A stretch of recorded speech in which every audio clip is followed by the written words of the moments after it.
My name is Sharon Ballou, and I serve as organizer of Soul Matters Small Group Ministry, new group starting this month, and I am one of the leaders of our community vegetable garden, and we will also be starting later this month.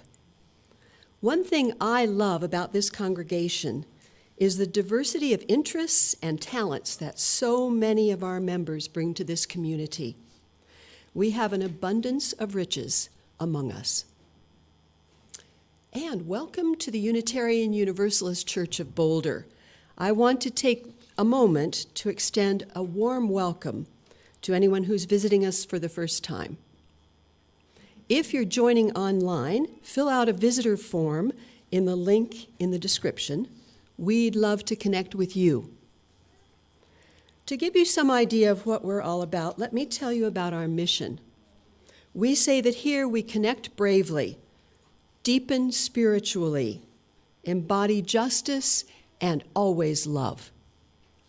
What we mean is that this community is inviting you into our shared time together today, but it's also inviting you into a way of life, a way of being in the world that may transform you. We want to grow as individuals and to welcome more people into our community, and we want to help in your personal dream to make the world and your life better. So there you go, our church in a nutshell. I have two announcements this morning, two invitations. Immediately after the service, in the listening room just through the back door, Reverend David and our membership coordinator, Irene, will host an informal New You conversation. They'd love to get to know you, help you get connected, and answer any questions you might have about this place.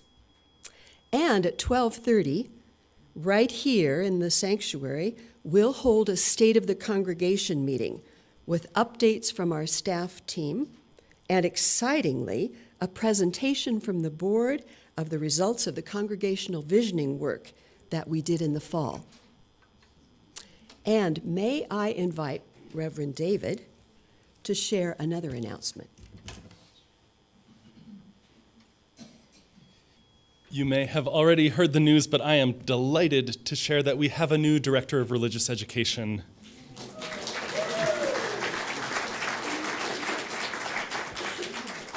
Whoever said woo, I totally agree with you. Yes. Rachel Alba is going to start in the last week in February at the end of the month, and I hope you'll come say hello to her, maybe at our next community night, our potluck dinner on Friday, March 3rd from 6 to 8. She'll be there, informal setting just to get to know you and chat. Or on March 5th, Sunday, March 5th, it's going to be her first Sunday with us, and that's going to be a good Sunday to be in church. Rachel was raised Catholic in Northern Virginia and has always had this deep yearning to connect to the sacred. She's studied a whole variety of religious traditions. She has an MA in theology and ministry from Boston College. I, being from Massachusetts, learned this week that people around here assume BC means British Columbia. So I'm saying Boston College. And a BA in theater from Northwestern on theater and education. She's taught all sorts of settings and age groups. She's directed a children's theater company, the education director. She's instructed in BC's theology department and loves to play piano and sing and dance. She has a Cavalier King Charles Spaniel, Loki, who is this tiny little dog whose ears are as big as my enormous dog. But mostly, I want to extend especially a really big thanks to our hiring team, Kathy Edwards and Carrie Wingert, Allison Churnside, Janelle Freeston, and Brynja Helgadottir. They did such good, important, beautiful work. Thank you.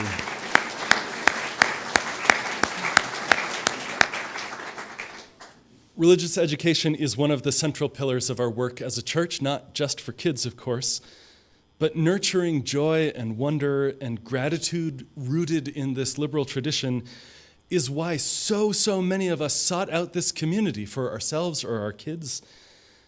I'm delighted to have Rachel bring this dedicated focus to rebuilding, to reinvigorating that dimension of our mission. We take a breath with me.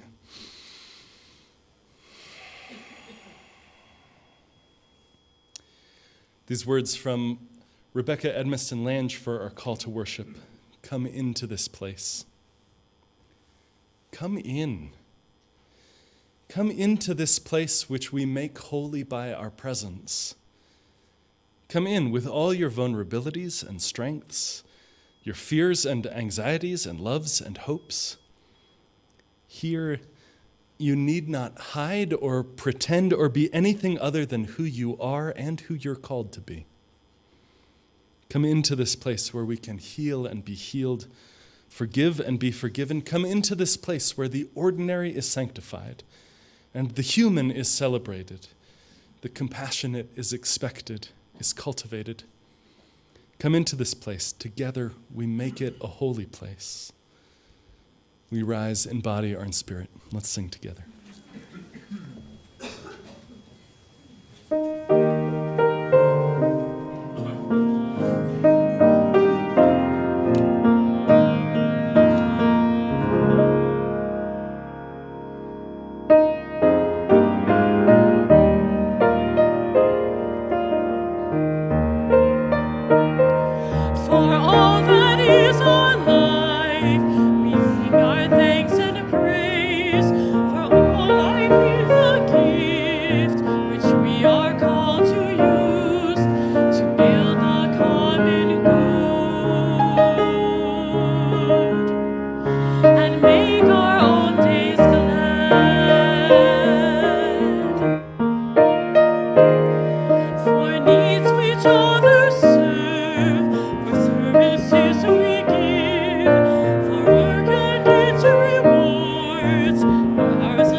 Our reading this morning is by the author David Foster Wallace from a talk called This is Water. He writes this: in the day-to-day trenches of adult life, there is no such thing as not worshiping. Everybody worships. The only choice that we get is what to worship. And an outstanding reason for choosing some sort of God or spiritual type thing to worship, be it Jesus or Allah, be it Yahweh or the Wiccan mother goddess or the Four Noble Truths or some infrangible set of ethical principles, an outstanding reason for choosing one is that pretty much anything else you worship will eat you alive. If you worship money and things, if they are where you tap your real meaning in life, then you will never have enough, never feel you have enough. Worship your own body and beauty and sexual allure, and you will always feel ugly. And when time and age start showing, you will die 1,000,000 deaths before they finally plant you.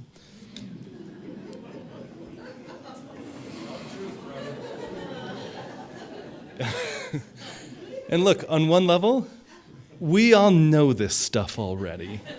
This has been codified as myths and proverbs and cliches, bromides, epigrams, parables. This is the skeleton of every great story. The trick is keeping the truth up front in daily consciousness. Worship power, you feel weak and afraid, and you need ever more power over others to keep the fear at bay. Worship your intellect, being seen as smart. You will end up feeling stupid, a fraud, always on the verge of being found out. And the insidious thing about all these forms of worship is not that they're evil and sinful, it's that they're unconscious. These are the default settings. This is the kind of worship you just gradually slip into day after day, getting more and more selective about what you see, how you measure value. You're not even fully aware that's what you're doing. And the world will not discourage you from operating on your default settings, because the world of men and power and money hums along quite nicely on the fuel of fear and contempt and frustration and craving and the worship of self. Our own present culture has harnessed these forces in ways that have yielded extraordinary wealth and comfort and personal freedom, the freedom to be lords of our own tiny, skull-sized kingdom, alone at the center of creation.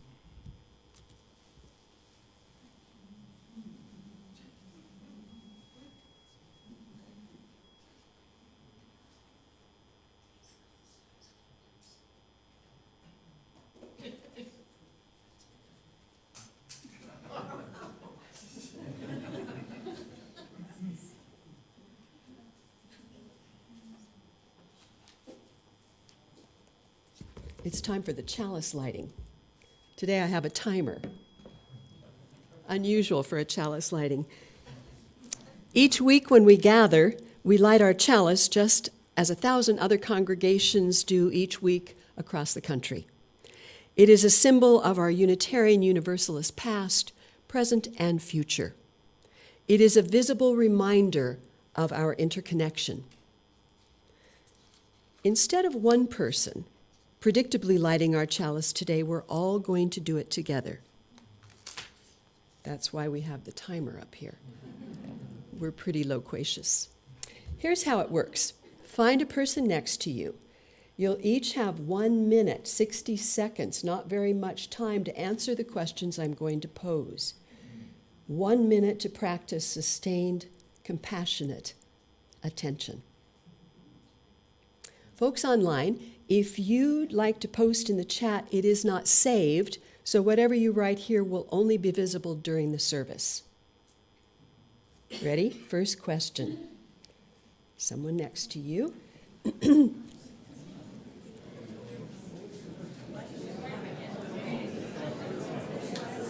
Okay. First question. What brought you here this morning? 60 seconds. What brought you here to UUCB this morning? After 60 seconds, we'll switch.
same question, the other person gets to answer.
It's fabulous. And we have another question, so you have round 2. I may not have made the directions clear in the beginning. One person speaks while the other listens.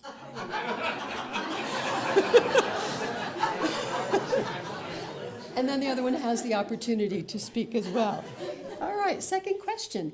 When in your life do you feel like you have enough?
Switch partners, 60 seconds.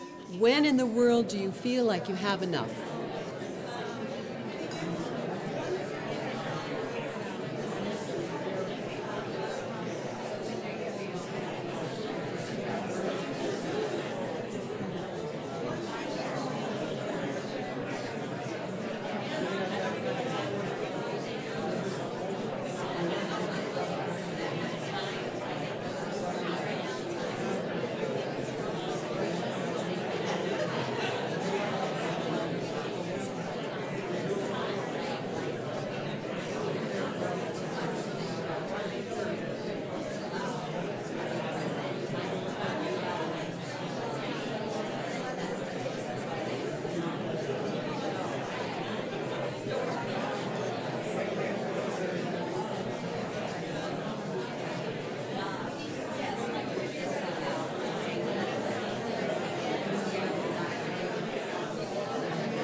About midway through the last question, I wanted to go and ask Reverend David.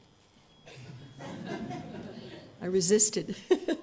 So now, in the spirit of unexpected delight, which I saw in this room, and of our connections to each other, I light the chalice.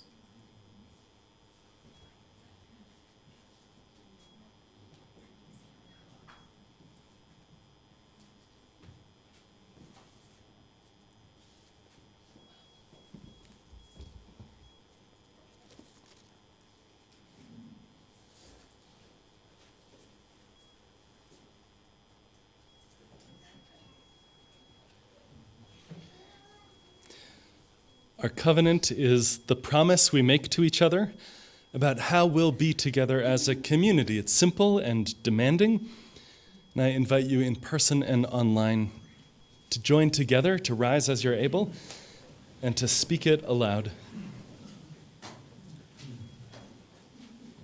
We gather in fellowship to speak truth to each other, to reach out and touch one another, to care with each other, and to seek the truth divine. So be it. Thank you.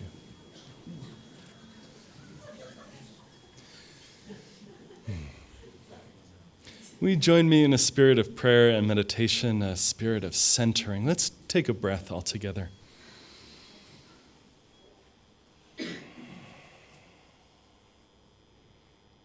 And another slower, letting yourself catch up with this moment.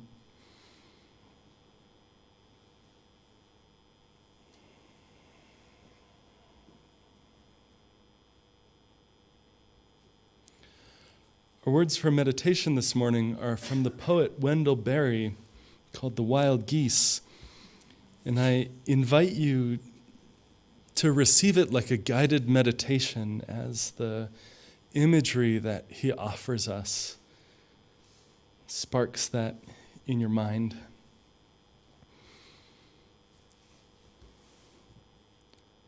Horseback on Sunday morning, harvest over, we taste persimmon and wild grape, and sharp sweet of summer's end. In time's maze over fall fields, we name names that went west from here, names that rest on graves. We open a persimmon seed to find the tree that stands in promise, pale in the seed's marrow. Geese appear high over us, pass, and the sky closes. Abandon, as in love or sleep, holds them clear on their way. Clear in the ancient faith. What we need is here. And we pray not for new earth or heaven, but to be quiet in heart and an eye clear. We pray to be quiet in heart and an eye clear. What we need is here. Deborah, will you lead us in singing that prayer into our lives?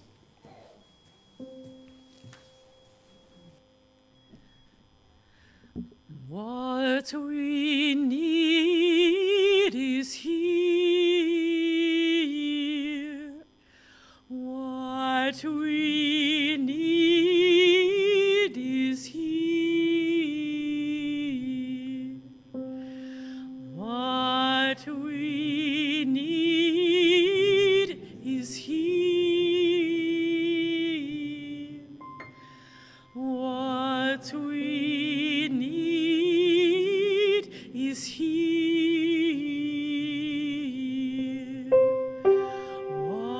What we need is here. What we need is here.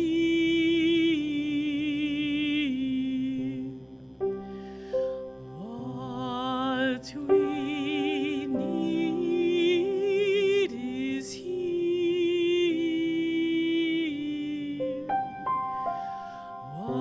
What we need is here. What we need is here. What we need is here. What we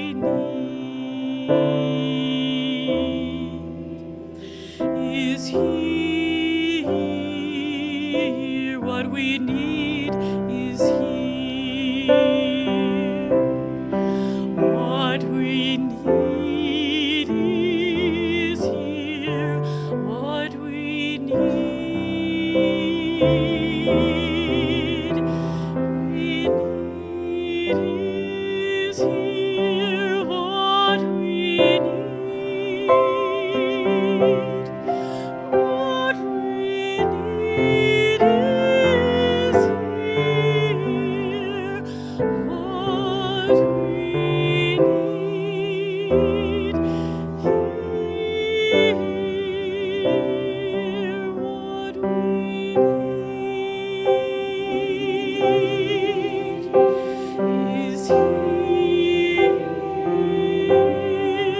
What we need.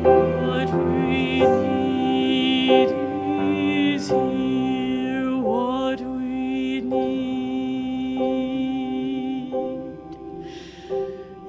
here. What we need is here. What we need is here.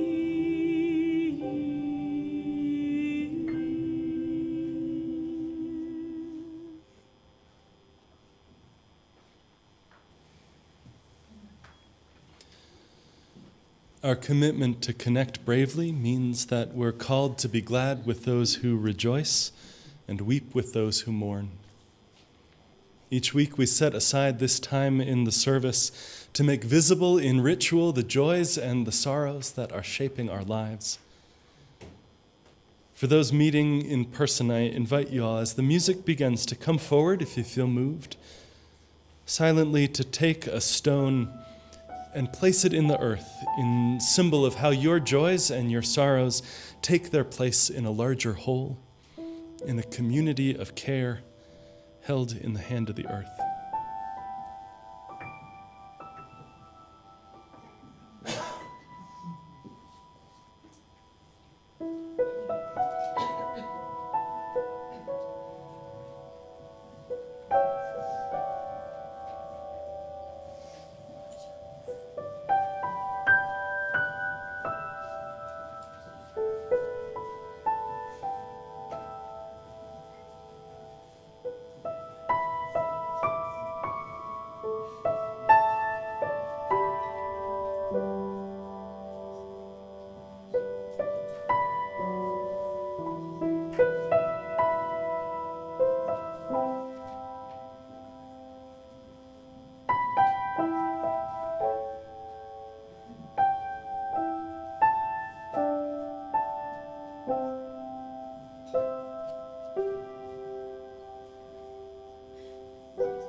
Frankfurt, logging on the rise. He'd bring me back with his own hands a very pretty prize. If I had a ribbon bow to bind my hair, if I had a fancy sash, my own true love would think me fair.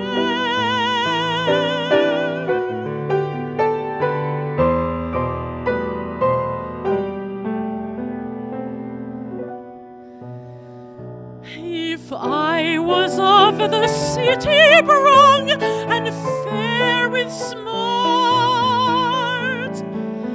ne'er a lad in all them parts would know my heart.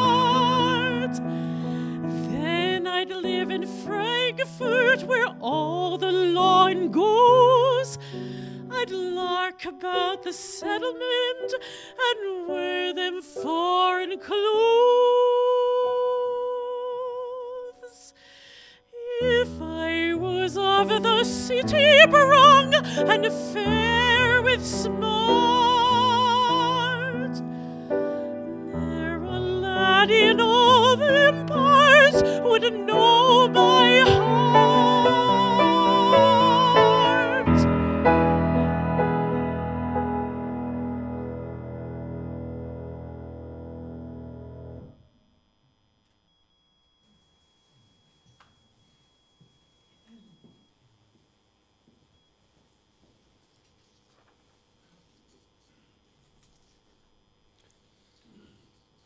Quick show of hands. People who play Pokemon Go. This is a shame-free space. You can put your hand up. There were a ton of people at the 9 a.m. Okay, people whose kids or other family members play Pokemon Go, or people who've played it in the past, but not okay. Okay, yeah. That is a delightful cross-section of people. For the rest of you, Pokemon are about 900 fictional species of collectible creatures, some of which evolve into others. They are a collectible card game, a series of TV shows, a whole bunch of video games, and they get complex, like 17th century sects of Protestantism complex. In the highly addictive game for your phone, yes, back me up, Pokemon Go players? Yes. In the highly addictive game for your phone called Pokemon Go, you catch them by hitting a Pokemon with a Pokeball collected from a Pokestop and then putting it in your backpack. Of course. This was one of the first games, one of the first mobile games, first phone games, to make use of augmented reality, of the world seen through your screen. So your game is overlaid on top of what your camera is seeing as you walk around through the real world. You're also walking around through the game world. There have been 2 times, not currently, but 2 different times when I got very seriously obsessed with Pokemon Go. I have maybe a collector's instinct. You know, you want to get a complete set of something. So I sought out, maybe a year after this was released, I sought out to get all of the Pokemon. The slogan and the theme song is "Gotta catch them all." And at the 9 a.m. service, that elicited someone singing the theme song. It was... I'll spare you. So I walked, and I captured, and I involved. I went around and around. I went 400 or 500 kilometers. I listened to a lot of podcasts, and I walked and captured and evolved. And I don't mind laughing at my own ridiculousness at the capture of the first wild Snorlax. Yes? All right, someone in this room gets that feeling, the joy. So the brilliant and the horrible thing about this game, whose slogan is "Got to catch them all," is that it is impossible to catch them all. Some of these things only exist on other continents. In the real world, you have to travel to other continents to catch them. Some of them are incredibly difficult to capture, and then the company, the makers of this thing, keep releasing new ones. I caught almost all of them, and then a bunch more were released. So far, about 500 or so have been released. And here's the thing, you won't have enough until you catch them all, and you can't catch them all. I understand that this is a game, and it's meant to be played for fun, but you can get trapped in this cycle. No matter how many you catch, there are always more to catch. You're trapped in this endless loop of trying to achieve an objective you will never reach. It's appropriate for a game coming out of Japan to basically be a modern version of what Japanese Buddhists imagined hell to be like. To be more precise, in traditional Buddhism, there are any, and it's different in different schools, but there are any number of really terrible ways to get reincarnated. There are 8 different kinds of fiery hells. There are 8 different cold hells. January was not one of them. And the idea is you go into this hell and your suffering there is like extinguishing your karma, the accumulated weight of bad deeds that sort of accrued, which at the quickest takes several hundred million years. This is horrible to contemplate, but it's, that notion of hell feels so removed from modern life. It's sort of academic. It's interesting, it's gross maybe, but the next level of reincarnation above the hell realms, once you get out of those, is the preta realm, the hungry ghost realm. These aren't like see-through wispy ghosts. It's like hungry ghouls. They're these human-like things, these embodied creatures that you become with a hunger, with a thirst that is the totality of their existence and experience. In Japanese painting, they're drawn with these emaciated bodies. They're starving, ribs jutting out, these swollen bellies. They have enormous mouths and these tiny little necks, so that no matter what they get, it's not enough. They can never eat fast enough. They can never consume fast enough to sate the hunger. And their craving, just to make things extra awful, isn't for regular food, it's for the flesh of corpses, for feces. It's gross. Pray to wander through the world, not punished by someone else. This is not like the cartoon Christian hell where there's a devil hitting them, right? They're in agony only because no matter how much they get, they still want more. Because they have a craving that every part of them wants to be fulfilled, even as they're disgusted and ashamed in the act of consuming, even as they're never able to sate that hunger. The promise of wholeness, the promise of having enough, is always just out of reach. But the preta believe they're driven because if they get just a little more, just one more bite, just one more sip, the craving will leave them. Satisfaction is tantalizingly close. And tantalizing is the right word because in Greek myth, Tantalus was punished with the fate of standing, thirsty and starving, in a river under a full grapevine. And when he bent to drink, the water would move away from him.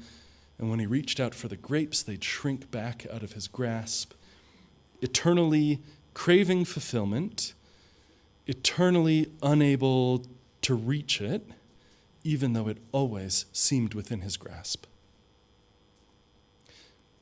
If you're an addict, if you know an addict, you know what this is like. An alcoholic friend in recovery told me, I never in my life wanted the drink I was holding. I only ever wanted the next one. Ever. But I mean, don't fool yourself too that this is just for extreme cases. We live in a hungry ghost culture. Just ahead of us, so close you can almost touch it, almost visible, is this promised future where it's all going to be good.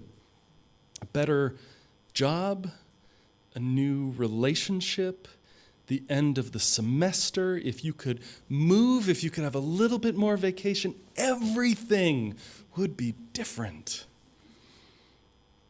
But that future keeps receding. The finish line keeps moving backwards. And there is no moment where everything's transformed all at once for the better, where everything's achieved. I heard about a survey examining Americans' satisfaction with their income. And across all income levels, the majority were unsatisfied with what they had. They wanted more, and that's expected. That's ambition. That's the American dream. That's life under capitalism. But I want to pause and do a quick exercise. Consider for a moment, how much money do you make right now? Or how much money is coming in? How much money do you have available? I'm not going to ask you to say this out loud.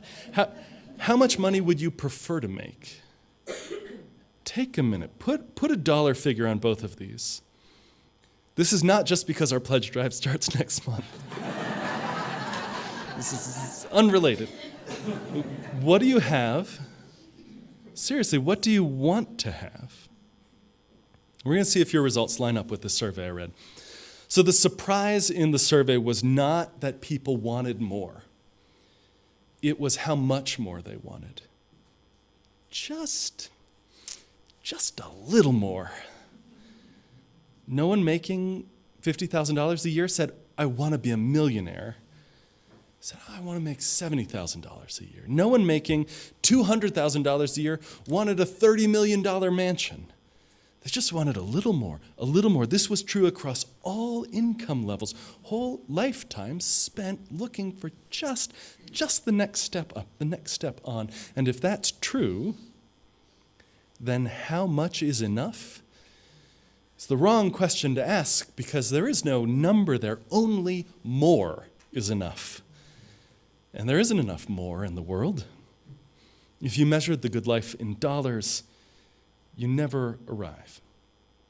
Now, obviously, there is a hierarchy of needs and the pain of poverty is real, and I don't want to leave you with the impression that you should be content with no housing, no health care, no living wage. There are demands of justice, shelter and safety, food and health care, dignity, autonomy, education. And at the same time, reflect that after $80,000-ish in household income, not insignificant, after that point, happiness does not increase as income increases, but almost everyone still wants more. It's true for money. It's true for Pokemon. It's true for love, too. The poet Tony Hoagland writes, as soon as you ask the question, who loves me? You are completely screwed because the next question is how much? And then it is hundreds of hours later, and you're still hunched over your flow charts and your abacus trying to decide if you've gotten enough. That is the loneliest job in the world, he says, to be an accountant of the heart.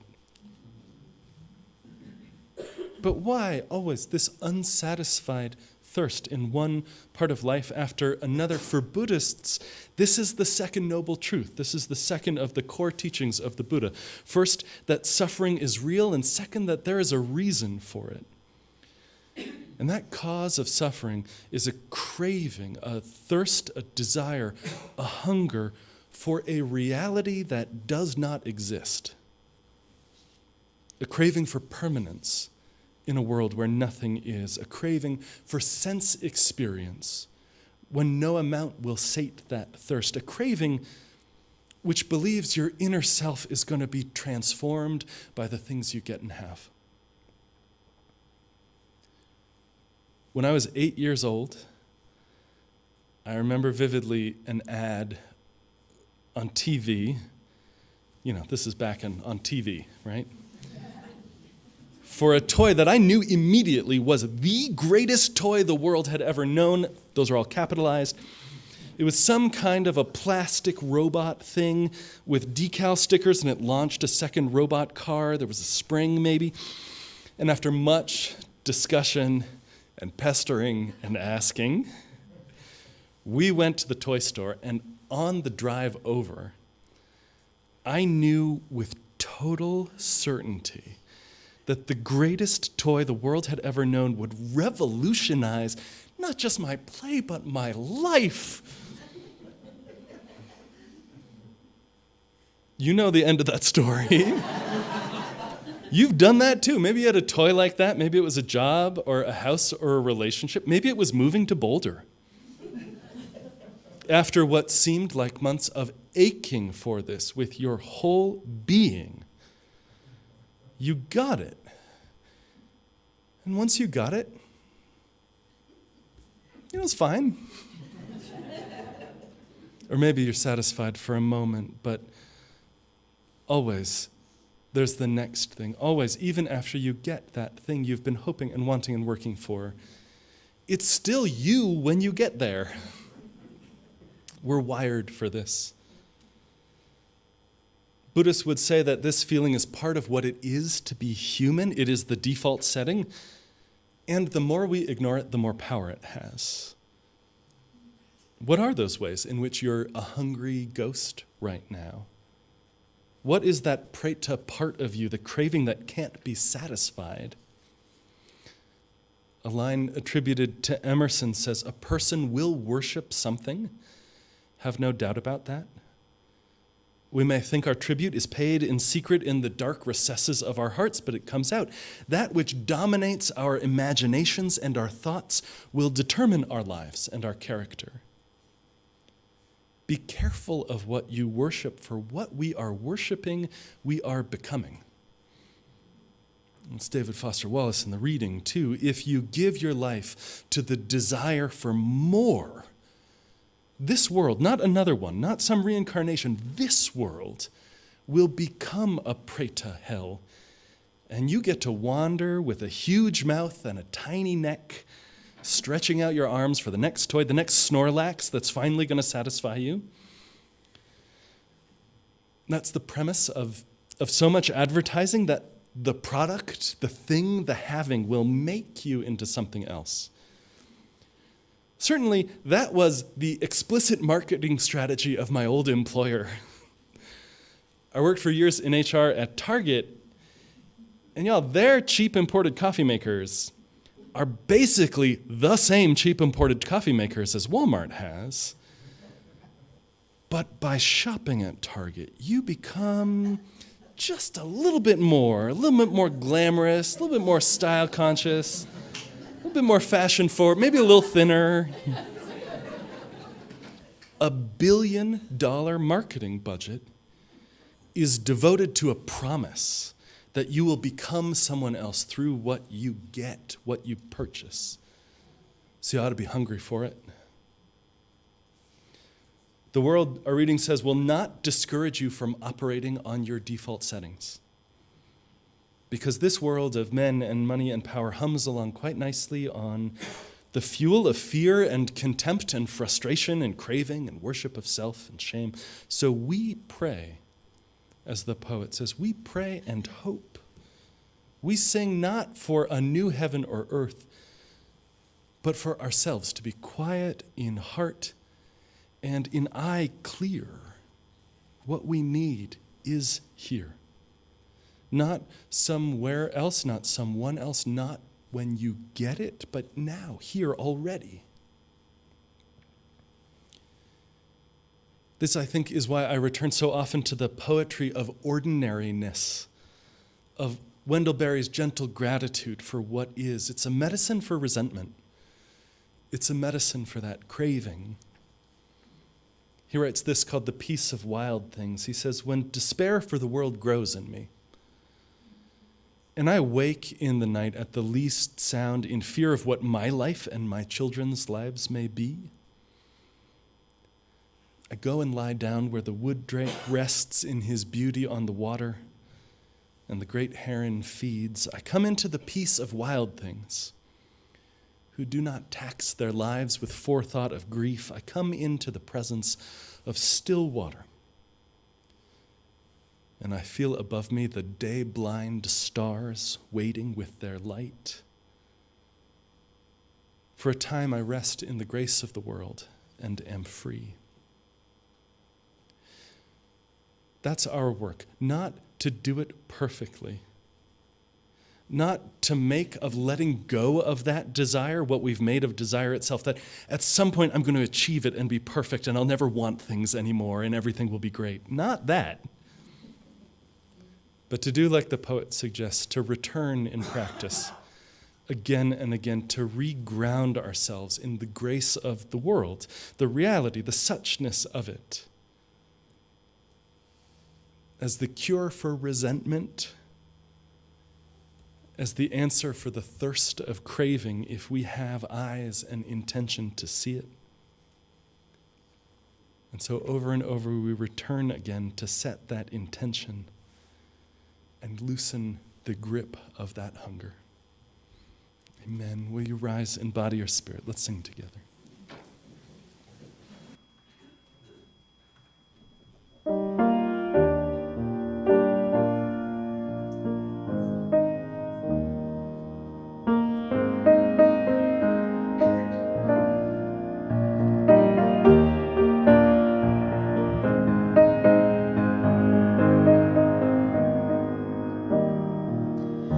When our heart is in a holy place, when our heart is in a holy place, we are blessed with love and amazing grace. When our heart is in a holy place,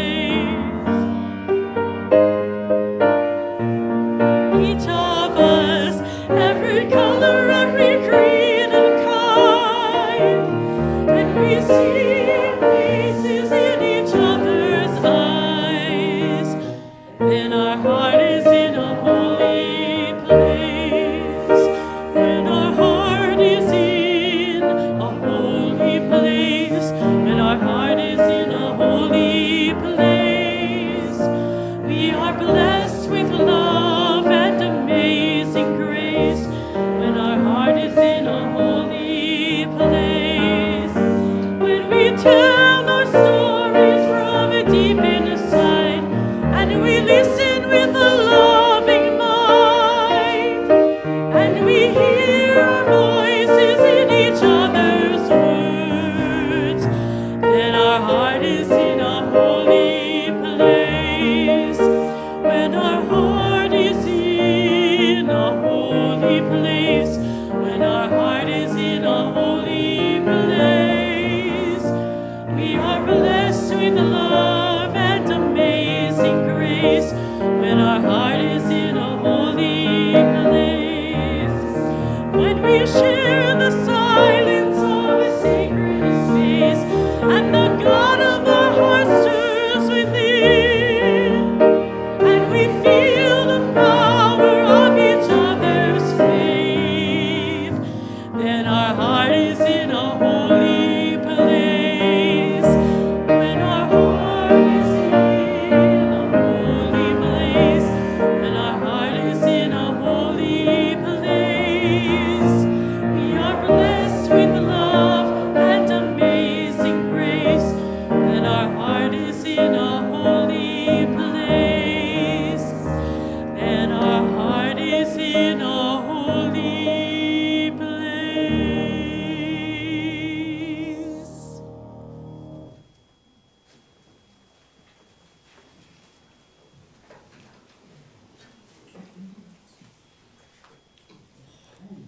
This month, our offering goes to HOPE.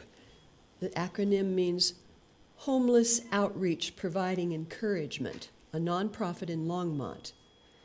I would like to introduce Suzanne Painter, who is here after 12 years of doing shelter work in Boulder County.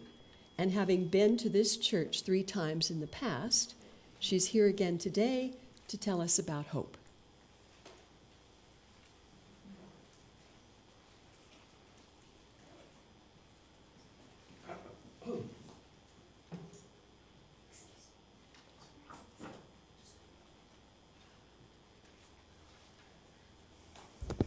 Good morning. It is my true pleasure. I have spoken now hundreds of times about sheltering, and when it came across my desk through another coworker that the UUC of Boulder needed someone to speak on hope, I raised my hand.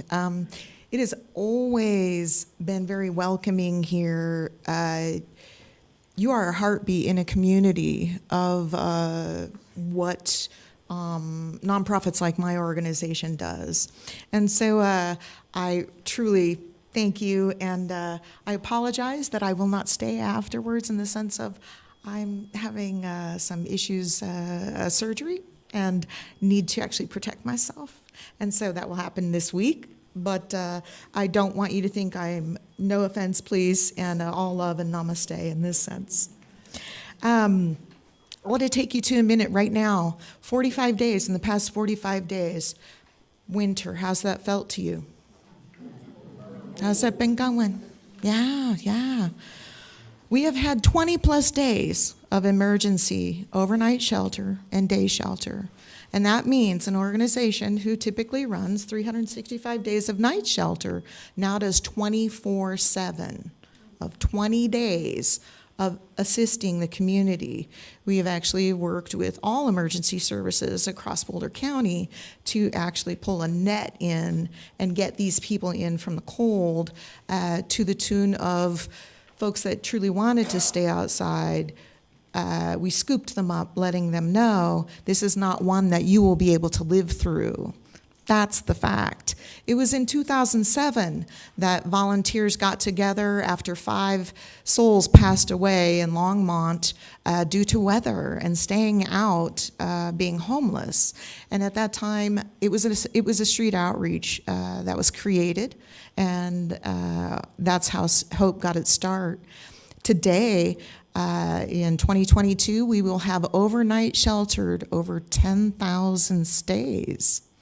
We created a new program called Safe Lot. This is actually for the newest homeless population demographic on the rise, and those are folks that have, since the pandemic, become evicted, lost a job, not once, twice, 3 times, and have taken to living in their cars. And so our Safe Lot program is yet another in which 25 cars now sleep in the parking lot. But the great thing about that is typically 50 to 60% of those folks still have a job. They're still getting to work. What they need is a shower, some opportunities to have a hot meal, perhaps Wi-Fi. They also get into our navigation program in which we try to rehouse them. Safe Lot in 2022 housed 48 individuals. That's 48 individuals in this housing market. And that's not voucher housing. That's fair market housing that we were able to get people back into, but get a sense that we're rehousing people like us. They have jobs, they can afford that, but they just kind of got pushed into a bad situation in which they needed a bridge. Our organization, Hope, became that bridge. We employ 15 people full-time, 27 with a part-time. We are on the grow. Our numbers are exponentially increasing. What are your thoughts? Has homelessness increased since pandemic? 10%, 15%, as much as 40%.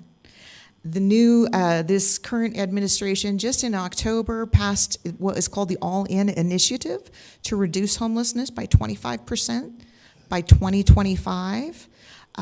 We are on board with that because it's at epidemic proportions. This is the next epidemic. The next largest segment of growing demographic of homelessness, what age do you think that might be? Just pop some out. Keep going. 18. It's up. It's just a little further down, my love. It's 55 to 75 is the fastest growing demographic right now in homelessness across the country. And so one of the things that I want you to consider is when you see those homeless folks out there and they're doing their best most days. The system's not really built to rehouse people, is it?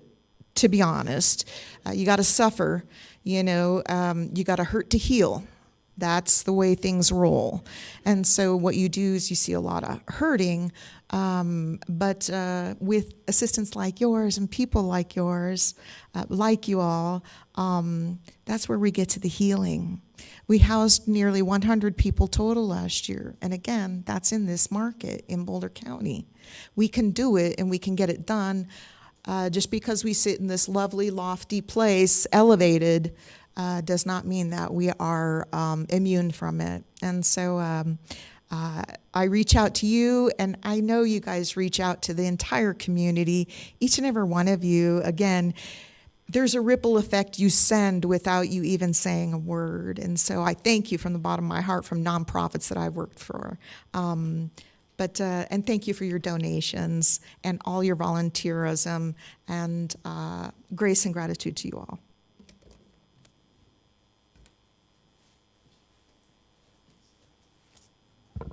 I invite you to give as generously as you are able. For those online, you can use the QR code or find a link in the video description. For those of you gathered in person, you can scan the QR code or make a donation as the ushers now pass the baskets. May our gifts be used to enact justice, bringing peace and love to the Boulder community.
Thank you for your generosity. Friends, our work is not to be perfect in our theology, but to be a little bit better in our actual living, to be quiet in heart and in eye clear.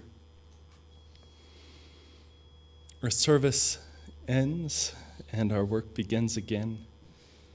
Will you rise in body or spirit? Let's close in song. And then, after singing, get a bagel and a bite to eat and come on back in for what's going on at church.